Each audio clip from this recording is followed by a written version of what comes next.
that Coda has. Take the downforce off and go for it. Yeah, But yeah, they'll be that's running lean. 100%. So that's where I'm at now. MotoGP. Again, if you haven't checked it out, jump on KO.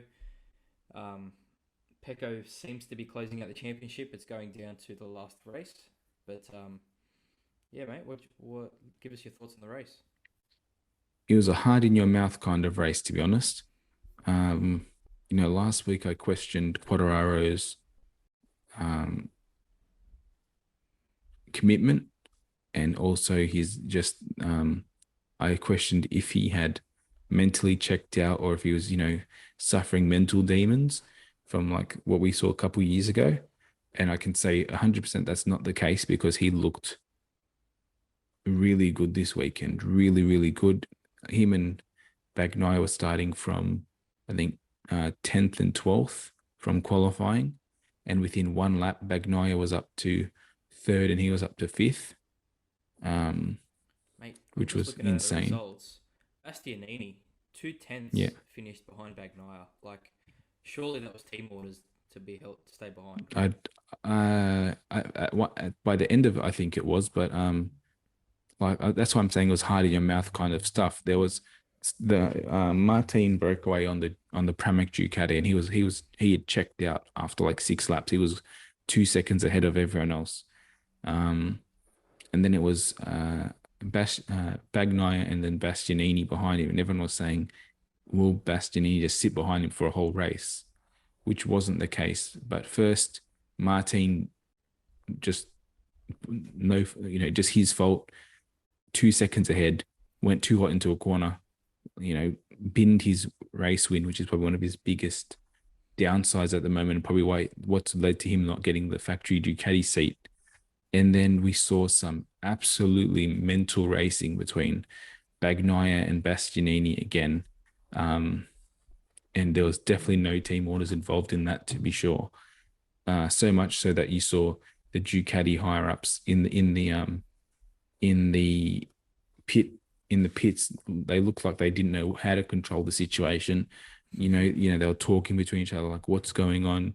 It was somewhat comical. Bagnaia got in front.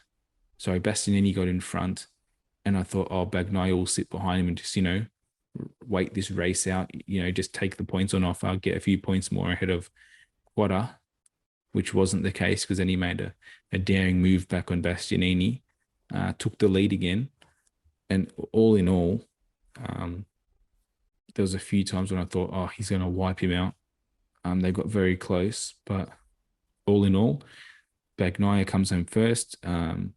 Bastianini comes home second. Quartararo comes home in third. Realistically, the championship is definitely in Bagnaia's hands. I think he just has to come 16th next race, and Quadra has to win to seal the championship, which is, you would think, is not a hard task for him with the form he's coming on.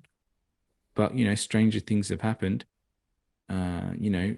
Like my predictions for the Ducatis making a blockade for him this weekend didn't work at all. And Quartararo looked so good on that Yamaha. He was didn't look half as bad down the straights as I expected, and then through the bends looked really, really good. So I'm happy that the season's going down to the final week, even if it's somewhat of a token gesture, I suppose. But man, what a race! I mean, I'm the one thing I'm disappointed with is Miller had a really bad start, dropped down to 22nd, and then to come back, he was slicing through the field to come back to sixth. Great ride by him, I suppose. But yeah, I think like he looked really, really comfortable. I think just his start he was starting from way back and he got totally swamped. But great race. And I keep saying it, but another great race, and the championship rolls on for one more week. But this is insane. If you look at Bagnaia, right, he's got 7 wins this year, 10 podiums, and probably 6 DNFs. Yep. So it's You know, all or nothing for him. it really is. It really, really is. Like if you look at, you wouldn't think that after Bagnaia and Guadararo, Miller's got the third most podiums, which is mental. The guy's had a Um, great season, eh? he had a good season. Considering I wouldn't call it great, but I definitely call it good. Really considering solid. that he's been hasn't been re-signed, he's had to find a new team. Like there's been a lot of stuff in the background where Been he's very probably not professional. feeling as supported as say Bagnaia would be.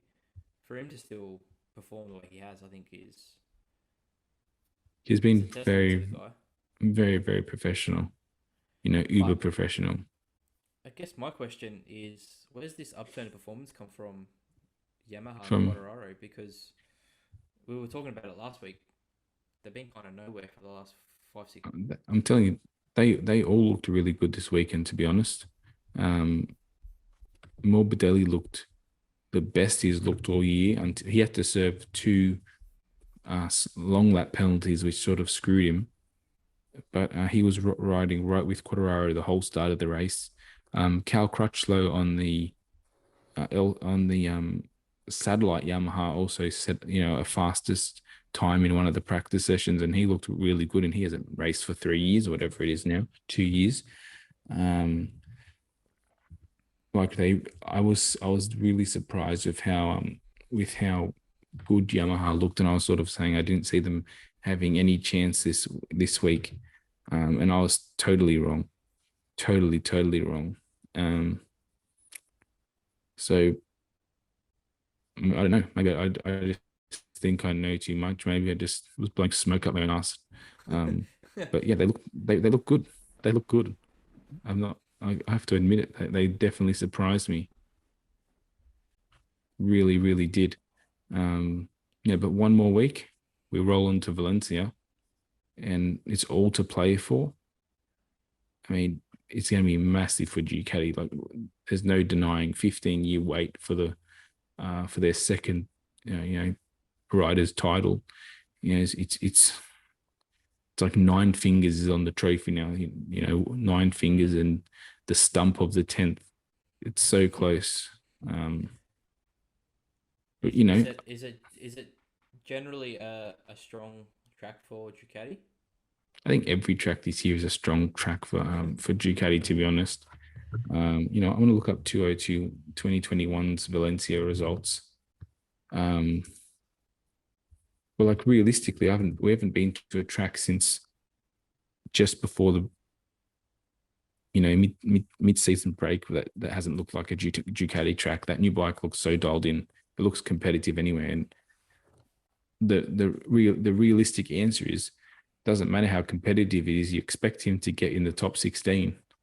You know, he doesn't even have to Well, push for the front. so you think you're saying he's got to come in the top 16th and Quartararo's got to win for him to win the championship? If he comes If 16th, he wins. There's no chance for Quartararo. if he falls, Quartararo has to still win. yeah, I was going to say surely Ducati, the other riders just block him or do their Yeah, best to keep him off the win. Like there's so many bloody Ducatis on the field. Like I'll be very surprised if he gets the win. you want to know the results from last year in Valencia? Yeah. Bagnaia first, Jorge Martino Ducati second, Jack Miller on a Ducati third, Mir on a Suzuki fourth, and then Quartararo, and then another Ducati. Oof. So realistically, it's Yeah. not looking bad at all. But like I don't expect him to even get involved in the lead fight. I suppose the hardest thing is that with how many competitive bikes there are, you can't just dwindle by the wayside anymore. Hmm. But I would probably expect him to just let the front guys go, stay in some clear air, um, and just protect it from safety, because the ball's totally in his court now. I mean, even still, like he can fall off, and I would probably expect a Ducati to win. Yeah. If Ducati do take out the championship, what does that do for them and the sport moving forward? Do they go on for a period of dominance, or do you think next year it's close again? Um, I think the period of dominance began a couple of years back. I think we're just seeing the fruits of a lot of hard work and them finally having a rider in the right position to win the riders' championship. Um, Because they won the constructors last year, didn't they? I think yeah, they won the constructors, they've won the teams a couple of times as well, like in the recent past. So for them, it's business as usual. I think it's just validation for the amount of money they've spent, the amount of investment they've made, and also the amount of bikes they've put on the grid that they've built their own luck, um, which is all you can ask for. And I hope it's a it's sort of like a reminder to the other manufacturers and other teams that investing in the sport brings you success. You know, you shouldn't be scared of giving your satellite teams good bikes. We've seen Yamaha really not want to give, and even KTM as well recently, not want to give the best bikes to their satellite teams. And Ducati like, nah, we'll give you what we can because in the long run, it's going to help us. And you know, up until now, it hasn't, you know, they haven't been able to show that with a riders championship. But you know, this could be the beginning of a golden patch for them, especially when you think that Bastianini's going on the bike next year. And I said last week, I think the only thing that's going to screw them up next year is if them the riders, you know, have like internal problems and they're stuffing each other up. So I think that could be the biggest deterrent. I mean, we keep seeing it. Bastianini doesn't want to let him win. He wants to put his foot down, and Bagnaia doesn't want to let him win, and he wants to put his foot down. So you know, it always gets spicy like that. Yeah, it But I adds a mean, little bit to it though. oh yeah, it's great for the sport. It's just not good for your heart when you're a Ducati fan like me, just waiting for a riders' championship for 15 years. You know, let's just get it done, guys, and then play for you know silly buggers when it's all said and done. So big weekend in MotoGP. Um, and it's I think it's good. At least one of the two major categories that we report on are going down to the final weekend. Um, Yep. but yeah, good stuff over in MotoGP.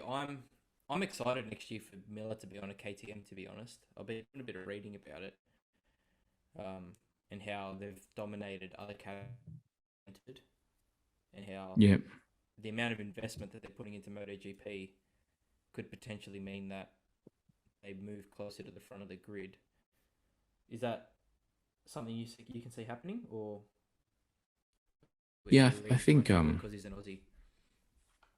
no, I think the amount of money they're putting into it is massive, and your money can buy you a lot of things. I think also if you look at the you know the riders that they're bringing in a lot of experience.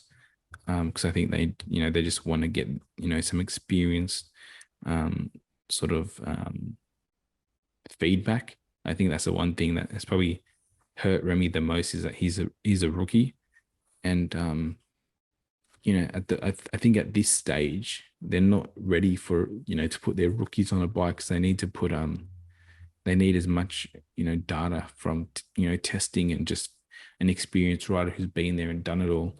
I think that's what Jack and Pole are going to give them because they're good at well, Pole especially is good at developing bikes, except the Honda it seems. Um, and Jack's probably been the best of the rest for the last couple of years. So to put him on the bike, I think he's been better than all their riders, to be honest. Um, I don't think you're reading too much into it. I just don't want. I just want to see what they bring to testing at the end of the year, Yeah, because fair enough. we thought last year that we're going to have a big uptick, and then they start off on the back foot this year. So I just don't want to, gas Jinx them it. up early again. Yeah, but they're doing all the right things. That's the main thing.